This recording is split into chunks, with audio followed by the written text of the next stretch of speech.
So apparently Japan just banned anime censorship. W Japan. Oh, we got a decoy voice. Hold on.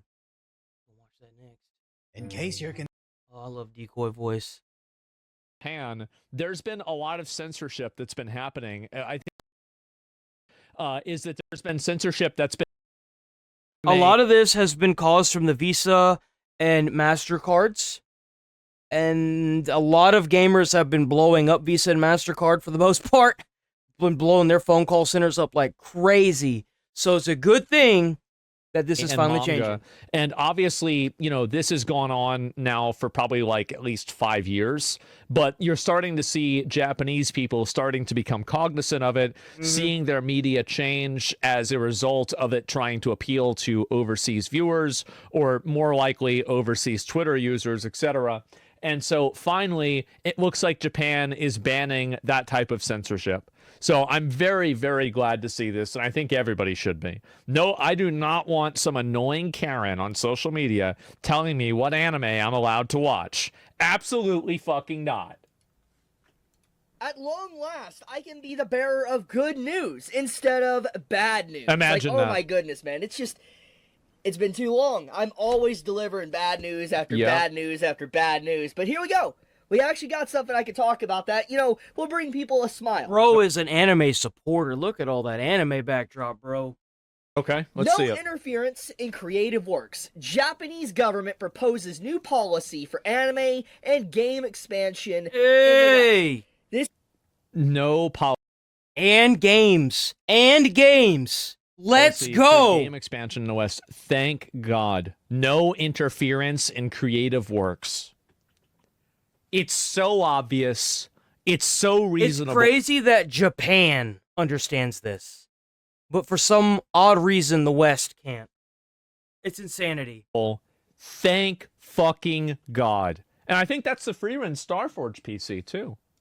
This is huge. This literally just came out today. This is literally breaking news. It was by the Ministry of Economy, Trade, and Industry proposes new policy guidelines for the Japanese content and anime industry. The Japanese Ministry of Economy, Trade, and Industry held its 8th Entertainment and Creative Industrial Policy Seminar, during which it proposed 5 key principles of its new policy guidelines for the Japanese content industry, including video games, anime, manga, film, and music. Of course. As reported by Otaku Soken, the new guidelines have been announced as part of the strategy to achieve the government's goal of expanding the overseas market size for domestic content to 20 trillion yen by 2033. This comes only a month after the Japanese Business Federation, Keidan Ren, issued an urgent message calling on the government to provide immediate, large-scale, and long-term support for the country's content industry. The 5 key principles of the entertainment and creative industries policy are listed as follows. Number 1, large-scale, long-term strategic support. Smart. Support efforts to spread Japan-made content to the world. Yeah, this is how you have soft power. You know, like the USAID, where we get to do trans Sesame Street plays in Iran. I don't think that's how you have soft power. Soft power is Freerun, not transsexual Sesame Street. Interference in the content of creative works. That's the big one. Soft power is Black Myth Wukong. Prioritize those willing to take a challenge. In light of recent events, especially aggressive content restrictions and global pressure from payment processor firms, the third principle... Oh, so Japan was already looking into it. They know exactly what was going on. Japan! Let's go, Japan! Policy has been attracting attention in particular. As explained by Meti, the government's goal is to invest in IPs, human resources, and digital technologies, as well as support international distribution networks and overseas investments into building fandoms. Consequently, the third principle was suggested to reassure creators that their freedom of expression will be protected. That's the big one. Government backings does not imply that the content of their work will be... Get fucked, Collective Shout. Get fucked, you losers. Meddled with in any way. Huge W. It is. Like, just straight massive. Up huge Japan It W. just completely dismantled the payment processor's ability to deny any form of payment because of what's on their sites. Like, big beautiful. W right here. Big W for the Japanese government. Big W for anime creators. I think it's people are just, this is a win for anybody who doesn't want to have things edited by people that don't care about the media. What's crazy is that Collective Shout is in Australia, and they were going out of their way to get in contact with these MasterCard and Visa debit card companies to change a culture in Japan that is a completely different country. Nobody, no company should ever have that power, period. Ever. Because fundamentally what you have are people that are coming into a space that they're not really part of, and they're trying to edit, change, and manipulate that space to make that space congruent with their worldview. And I think that just generally, there's a lot of resentment for that. I don't think people want that. That's not something that like an average person is saying, oh, please censor me more. Please change this, make this different. No interference in the content of creative works means what exactly?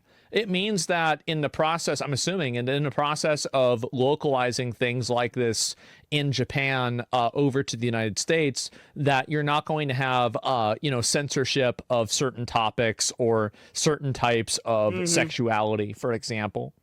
Basically, like, they don't get to censor things because it's problematic in one way or another. That's right. We get our bikini anime girls with the biggest titties in the world back. I mean, that's what I'm manga guessing. creators, for artists in general in Japan. This is a huge W for freedom of expression, creativity People do what they within want. Japan. Because obviously, when government starts to get involved with things, there's always this worry of like. That's what the government's supposed to do. It's supposed to protect what the citizens want, not vice versa. Barriers to block you from doing certain things or stop you from being free or doing what you want. And the fact that the government is reassuring exactly more Stellar Blade style stuff, because that's effectively what they were trying to censor out, is stuff like Stellar Blade. You just because it will be government backed does not mean we will interfere or stop you or meddle with your work. Is amazing. They legitimately want no interference. And yes, their fix for this is so direct that is not a Band-Aid, boys. That is a patch. The Visa and MasterCard company have just been patched out of Japan. Of creative works. Like, this is a pretty good example, right? Is like a lot of people in the West complain that about exploit is over, boys. fan service. And for people that don't know, fan service is basically just gratuitous sexuality that's added into the story. Yep. Just for the sake of gratuitous sexuality, right? That's basically fan service. And it's like, my solution to that is very simple. If you don't like anime with fan service, don't watch it. Bro, so tell me why I got brain dead fucktards that get in my comments sometimes and they're like, stop talking, we want to watch the video. And I'm just like, I commented on that like 2-3 days ago now. And I was like, go find the video. Why are there so many brain dead idiots online? Like, what the fuck? Go watch the video, dumbass. Are you fucking stupid? The link is in the description. If you want to watch the video, but you don't want to watch my reaction of the video, go watch the fucking video, moron. Jesus. Period. Don't watch it. There you go. Problem solved. So stupid, these fucking idiots, man. Jesus, they're so stupid. Ugh.